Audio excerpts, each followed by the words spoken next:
সৰ্বপ্ৰথমে সৃষ্টিকৰ্তা প্ৰভু ঈশ্বৰক শতকোটি ধন্যবাদ জনাইছোঁ আৰু আমাৰ মহান গুৰু আৰু গুৰুমাৰ চৰণত প্ৰভু যীশু মধুৰ নামত সেৱা জনাইছোঁ।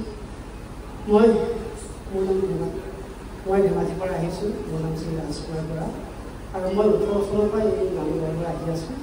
আৰু আজি মই এটা বিশেষ সাহিত্য প্ৰগ্ৰামে মই আজি উঠিলোঁ। মই আচলতে প্ৰথমতে মই নামঘৰলৈ আহিছোঁ মোৰ পৰিবাৰৰ কাৰণে। পৰিবাৰৰ 20 বছৰ বিষ আছিলে, সেই বিষৰ পৰা তেওঁ পৰিত্যাগ কৰাৰ পাছত তেওঁৰ লগত আহি থাকোঁতে মোৰ জীৱনত কেনেকৈ বদলি হ'ল মই ধৰিবই নোৱাৰিলোঁ।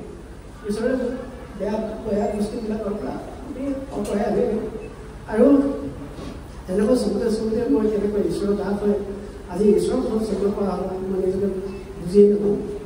তাৰপিছত এই যোৱা জুন মাহত আমাৰ 27 তাৰিখৰ পৰা আমাৰ মণ্ডলী ব্ৰত আছিলে আৰু সেই ব্ৰতৰ দিনাখন আমি 2 তাৰিখে যেনেদৰে ব্ৰত দিব পাৰে আহি দিনত পিতাই ক'লে আমাক মতা মানুহকেইটাই কাম কৰিবা আৰু মহিলাসকলে গধূলি যাব।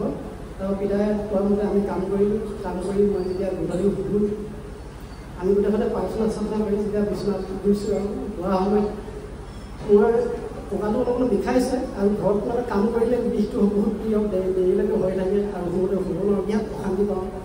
সেইকাৰণে ফেনখনৰ তলত মই গেঞ্জিটো দাঙি তললৈ মূৰ কৰি শুই আছিলোঁ আৰু শুই থাকোঁতে মই সপোনত দেখিছোঁ 2জন দাস আহিছে, মোৰ বিচনা কাষত বহিছে আৰু তেওঁলোকে আহি মোক সুধিছে তোমাৰ কি হৈছে?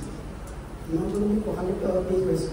তেতিয়া এজন তাকে বোলে চাওঁচোন বোলে তোমাৰ ৰাজহাঁহ আঙুলি এটা লগাই তেওঁ লাহে মোহাৰি দিলে আৰু মোহাৰি দিওঁতে মোৰ এনেকুৱা কাৰেণ্টে চক কৰা নিচিনাকৈ একদম সাৰ পাই গ'লোঁ। সাৰ পাই দেখিছোঁ আমাৰ মণ্ডলী ডাকীসকলে প্ৰাৰ্থনা কৰি আছে। তেতিয়া ৰাতি 1 বাজিছে।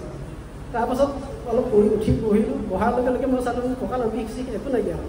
তাৰপৰা তেতিয়া মোৰ সন্দেহ হৈ আছিলে, কিন্তু মই আৰাম লোৱাৰ কাৰণে মোৰ কঁকালৰ বিষবিলাক ভাল হৈছে। তাৰপাছত মই তেনেকৈ সেইদিনাখন সাহিত্য দিব নোৱাৰিলোঁ। তাৰপৰা ঘৰলৈ গ'লোঁ। ঘৰত তাৰপৰা চিন্তা কৰি ঘৰত বহি থাকোঁ। আগতেতো মই কঁকালৰ বিষৰ কাৰণে মই বহি থাকিব নোৱাৰোঁ, একো কাম কৰিব নোৱাৰোঁ। কিন্তু এতিয়া মোৰ এনেকুৱা হৈছে কঁকালৰ বিষটো কেনেকুৱা এটা বুজি নোপোৱা নিচিনা হৈ গ'ল আৰু সেই জীৱনটো সাহিত্য দিবৰ বাবে মই আজি ইয়ালৈ আহিলোঁ। আৰু এনেকৈ ঈশ্বৰে যেন আগলৈকে আশীৰ্বাদ কৰি থাকোঁ। আমি যেন সদায় এনেকৈ ঈশ্বৰৰ ওচৰত লাগি থাকিব পৰা, ঈশ্বৰক কাৰ্য কৰিব পৰা আমাক যেন শক্তি দিয়ক, তাৰে প্ৰাৰ্থনা কৰি মোৰ জীৱনটো সাহিত্য